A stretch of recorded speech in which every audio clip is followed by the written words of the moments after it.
Fabi, in our eyes, a very tense match so far between yourself and Ray. How would you describe it up to this point? Yeah, well, it didn't have so much content. The first game had some content for sure, but I didn't really get many chances. In fact, I think he was the one who had probably a better position at some point. The opening wasn't really a success. It was more based on surprise value, but he knew it more intimately than I had hoped. And today, Ray took a decision to go to a rapid playoff rather than try to press and potentially make it a 3-result game. I mean, I knew that this was an option. I wasn't sure what his mindset would be if he wanted to do this or if he wanted to play a full game and see what happens. But it's certainly a strategy. I mean, I think... Were you ready for it? Well, there's not much to be ready for. Like, if he wants to draw, I wasn't opposed to the idea. I was ready for the possibility, let's say, but you can't prepare, let's say, for a draw unless you're really trying to press for win with black, and I didn't feel like that was a necessity. So, yeah, I was more like trying to figure out ways that he would try to outplay me in the opening or get an edge in the opening, not that he would try to clean up the game, because that's just, you know, we'll go to rapid and see what happens. A big point of discussion has been this balance between the time formats. You play classical, then you play rapid, maybe blitz, maybe even Armageddon. Are you ready for that? How do you get ready for those type of situations? I think we're really used to it because a lot of events have a mix of different time controls, and especially 10-minute is quite in fashion these days. Like, okay, it's played here with the 5-second increment, but also there's a lot of online events where it's played with a 2-second increment. Mm-hmm. And last year there was also a lot of online events where it was played without increment. So we have, yeah, slightly different types of time controls, but the spirit remains the same. I mean, Rapid has its own set of, let's say, necessities compared to classical chess.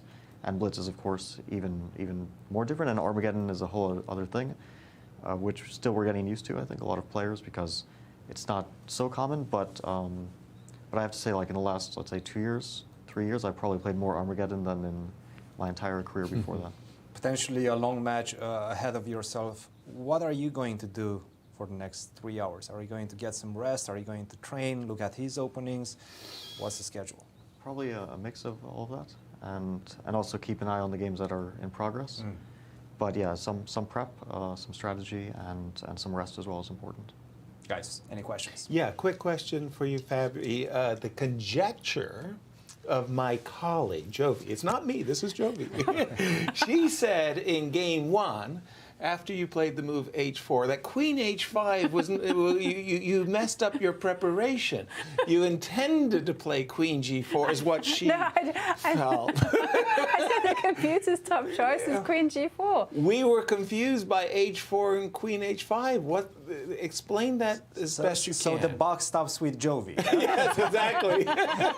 so h4 was sort of preparation, but a6 I wasn't ready for. I didn't know the nuances of that compared to a5, which I thought was a bit more natural to push the pawn a bit farther. And after a5, I was going to play queen h5. After a6, I figured there's probably some difference. The b5 bishop is a bit more secure, so maybe c5 is more of an idea for him. But I didn't want to think about intricacies in a position where it's going to be very difficult to figure out, you know, the differences. So I decided anyway to quickly play queen h5 and see what happens. It ended up probably not being the best move. But also queen g4, king h8, it's not like I saw the next move so clearly. Like, what my plan is, I wasn't sure. I thought basically my ideal setup is to be able to put like a bishop somewhere, let's say on f4, to put my other rook on b1 and to put a queen on f3. But yeah, this setup is very hard to achieve, and in the game I didn't quite manage. Hmm. Well, Jovi is very satisfied with your answer. Thank you very much.